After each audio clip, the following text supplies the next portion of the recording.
I'm interested in what is the hardest part of being a director? It's a battle. Nobody is there when you start, nobody is there when you end. You do it alone. You have to be a tactician, you have to be a poet, you have to be a boxer, a pusher, and a pimp. It's a very complicated profession.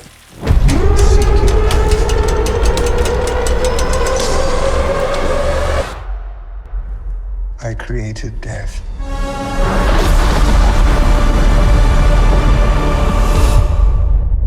Hello, nice to meet you. How are you? Nice to meet you. I'm very well, thank you. I guess just to start, I know that you've been working on this movie for a very long time. Can you talk me through, how many versions and kind of iterations on this script have you made throughout the years before you kind of got to this point?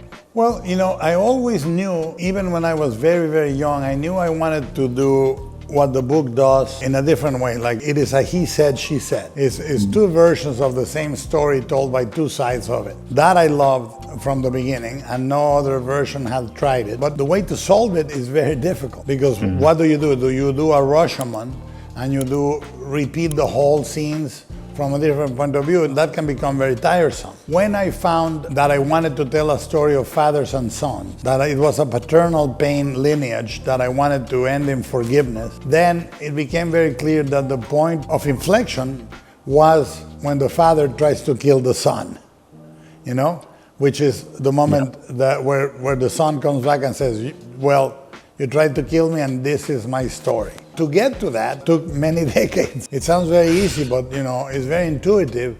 But to find that solution and get to that solution in a way that is structurally sound took a very long time. I did want to ask about that ending, because it does feel like it's a much more hopeful ending than the original. Yes. Can you talk me through the thinking behind that? The movie has sort of a circular structure. It starts with the sun rising on the captain and the ship, and ends up with the sun rising on the creature. And I thought, well, if the idea is that he's gonna live forever, can he still welcome the sun?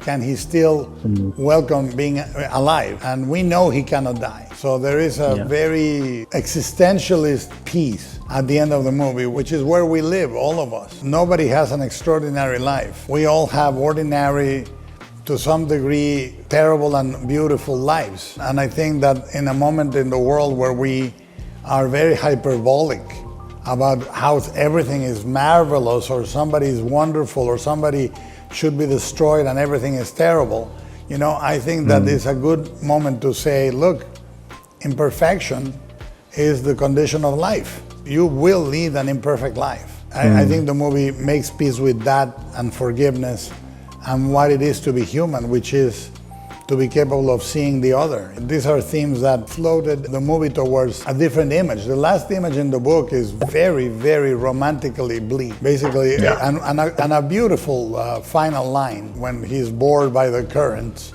away into the mist. For me, the story is different. It's probably one of my most hopeful endings, in a strange way.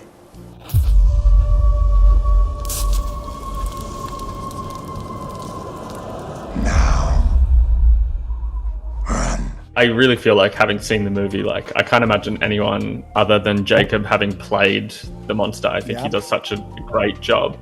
Can you talk me through, what was the audition process like for that role? And what was it like kind of the first time that you saw him properly in the suit?